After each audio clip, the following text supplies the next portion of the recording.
এইটা কি ফুল তোমরা কে বলতে পারবে বলো? এসো তার শালির জন্য তাল নিয়ে এসেছে।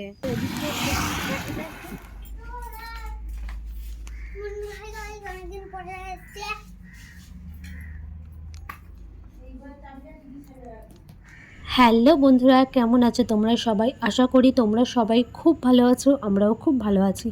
তো এই ঘরে জানলাটা খোলা ছিল, মনে ছিল না, তো জানলাটা আটকে দিই। আমরা সবাই সকাল সকাল উঠে গেছি, রেডি হয়ে গেছি। আমরা আজকে যাচ্ছি মাসির বাড়িতে।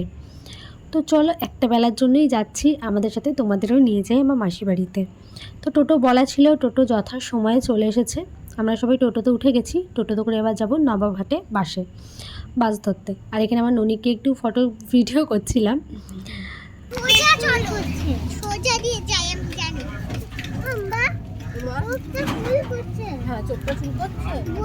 মাসির বাড়িতে 4 মাস আগেও গিয়েছিলাম, এবার যাওয়ার কথা ছিল না। একটা অঘটন হয়ে যায়, মানে আমার মাসি যিনি শাশুড়ি মা, তিনি মারা যান। তার বয়স হয়েছিল 104 বছর। তো এবার তারই আজকে খাওয়া দাওয়া আছে, তো এর জন্যই যাচ্ছি আমরা। এখানে আমরা নবাবহাটে চলে এসেছি, মানে এখানটা জ্যামটাতে আমরা দাঁড়িয়ে রয়েছি। জ্যামটা পেরিয়ে গেলেই বাস স্টপের ওখানে চলে যাব, দিয়ে বাসে উঠব। তো যিনি আমাদের নিয়ে যাচ্ছেন তাকে বাবা বারবার বলে দিয়েছে যে তুমি বাসে উঠিয়েই তারপরে আসবে। মানে বাবা বিশ্বাস করে না আমাদের যে আমরা ঠিক বাসে উঠতে পারবো কি না। আর বাসটা পুরো ফাঁকা ছিল, তো পছন্দ মতো সিট নিয়ে আমরা বসে পড়লাম। আমরা যেন ভালো সময় এসেছি, বাসটাতে উঠলাম, তা 10 থেকে 15 মিনিট পরেই বাসটা ছেড়ে দিল। তো এই যে বাস ছেড়ে দিয়েছে, এবার আমাদের গন্তব্যস্থল হচ্ছে মাসির বাড়ি। আমার মাসির বাড়ি হচ্ছে মোদপুরে, মানে তোমার কালনা লাইনের।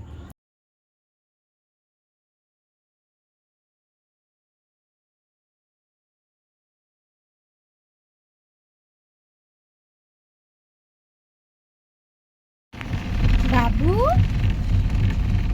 আমরা কোথায় যাচ্ছি বাবা? কোথায় যাচ্ছি আমরা? আমরা অনেকটা রাস্তা পার করে এসেছি, দিয়ে এখানে বাসটা কিছু প্রবলেম হচ্ছিল, ওই জন্য বাসটা দাঁড়ালো।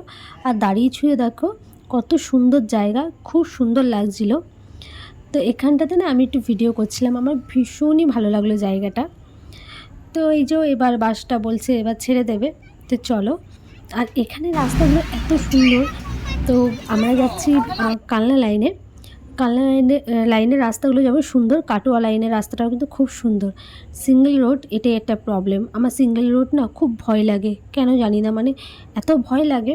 আর এখানে দেখো সবুজে সবুজে একদম ঘেরা, খুব সুন্দর লাগছে। তো চলো সোজা মাসি বাড়ি গিয়ে তারপর তোমাদের সাথে কথা বলছি। এই যে মাসি বাড়িতে আমরা চলেও এসেছি, এবার আমরা বাইরেটাতে বসে রয়েছি। আর মাসিদের বাড়িটা তো খুব সুন্দর। আর ওইখানটাতে যেটা দেখতে পাচ্ছ ফাঁকা জায়গা, ওইখানটা কিন্তু রান্না করে, মানে ওখানে গ্যাস রয়েছে। আর একদম কোণাতে মাটির উনুন রয়েছে। আর এখানে দেখো মাসিদের বাগান, খুব সুন্দর জায়গাটা, মানে কি গাছ নেই এখানে, সব রকমের গাছ পাবে। আর এই দেখো এই ফুলগুলো, আমি বহুদিন পর এই ফুলগুলো দেখলাম। আমার ছেলের না এখানটাতে খুব ভালো লাগে, মানে সারাক্ষণ দৌড়ে বেড়ায়। এই দেখো, দাঁড়াও তোমাদের দেখাই। এই দেখো ফুলগুলো, এই ফুলটার নামটা আমাকে একটু বলো তো, কি আমি না ভুলে গেছি ফুলটার নামটা। আর এখানে দেখো মাসিদের গাছে কত সুন্দর বাতাবি লেবু ধরেছে, খুব ভালো লাগছিল। তারপরে এমনি পাতিলেবুও আছে দেখবে, এই দেখো অনেক পাতিলেবু ধরেছে। আমার মাসিরা যখন আমাদের বাড়িতে এসেছিলো না, নিয়ে এসেছিলো পাতিলেবুগুলো। দেখো আমার মেশো হট করে গিয়ে আবার তাল নিয়ে এসেছে। সবাই খুঁজছে মেশো কোথায়, মেশো কোথায়। মেশো তার শালির জন্য তাল নিয়ে এসেছে। তোমরা দেখলে যে আমরা অনেকক্ষণ আগে এসেছি, মাসির বাড়িতে কিছুদিন আগেও এসেছিলাম। এখানটা না খুবই সুন্দর, মানে একদম গ্রাম্য পরিবেশ। তো এখন আমরা খাবো, সেই ভিডিও আমরা করব না, তার কারণ হচ্ছে এটা তো একটা শ্রাদ্ধ বাড়ি, যতই হোক, যত একটা বয়স্ক মানুষ হোক। তো এখন বসে আছি, এরপর খাওয়া দাওয়া হবে, তার ভিডিও আর করবো না, দিয়ে চলে যাব। যার জন্যই মিনি ব্লগের মাধ্যমে শেয়ার করছি। আসলে যতই হোক এটা তো একটা শ্রাদ্ধ বাড়ি। তো আমি ভিডিওর ক্লিপটা করে রাখলাম, তার কারণ হচ্ছে মাসির বাড়িতে তো বহু বছর পর এলাম, 14 বছর পর এসেছিলাম। তো আবার 4 মাসের মাথায় আবার এলাম। তো মাসি ওরা আবার দাদার কাছে বিহারে চলে যাবে, বিহারে যাওয়ার আগে একবার আমাদের বাড়িতে আসবে। তো ঠিক আছে, এখানে এলাম, এইটুকু স্মৃতি এইগুলো। আর এখানটা এত সুন্দর, চারিদিকটা এত সুন্দর, সমস্ত গাছে ভর্তি। কি গাছ নেই আমার মাসির বাড়িতে! পেঁপে গাছ, আম গাছ, জাম গাছ, বাতাবি লেবু, এমনি সে ভাতে যে লেবু, পাতি লেবু, তারপরে কাঁঠাল গাছ, মানে বিভিন্ন ধরনের গাছ, কলা গাছ, তাল গাছ সব আছে। তো আমার খুব ভালো লাগে এইখানটা। এখন যদিও একটু চেঞ্জ হয়ে গেছে, বাড়িটা অন্য জায়গায় ছিল, এখন এখানে করেছে। কিন্তু খুব সুন্দর। এবার চলো আমি খাওয়া দাওয়াটা করে নিই, ছেলেকেও খাওয়াই, দিয়ে আধ ঘন্টার মতো একটু বিশ্রাম নিয়ে আবার বাড়ি যাব। বাড়ি যেতেও সন্ধে হয়ে যাবে, 6টা 6:30 বেজে যাবে। তো চলো, খাওয়া দাওয়া করে আধ ঘন্টার মতো বিশ্রাম নিয়ে দিয়ে আমরা বেরিয়ে পড়লাম এবার বর্ধমানে যাব। আসলে মনটা খারাপ লাগলেও কিছু করার নেই, যেতে তো হবেই। আর সবচেয়ে খারাপ বিষয় কী জানো, টোটো পাইনি।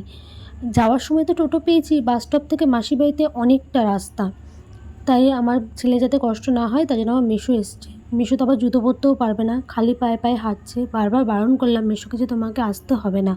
তে মেসো বললো যে এতটা রাস্তা বাচ্চা ছেলেটা হেঁটে হেঁটে যাবে, আমি থাক সাইকেলে করেই নিয়ে যাই। তো চলো, এখানে আর প্রচণ্ড সেদিনকে রোদ দিচ্ছিল, প্রচণ্ড। তার আগের দিন প্রচুর বৃষ্টি হয়েছে, কিন্তু সেদিনকে আবার ভীষণ রোদ পড়েছিল। তো এবার বাড়ি চলে যাবো, মনটাও খারাপ লাগছে। দাদার সাথে খানিকক্ষণ কথা বললাম, দাদার সাথে ভিডিও নিয়েছিলাম, কিন্তু ভিডিওটা না আর দেওয়া হয়নি। তো ব্লগটাও এখানে শেষ করছি। আশা করি মিনি ব্লগটা তোমাদের ভালো লাগলো। ভালো লাগলে প্লিজ এটা লাইক করে দিও, চ্যানেলটা সাবস্ক্রাইব করে নিও। দেখাবো অন্য একটা ভিডিওতে। বাই।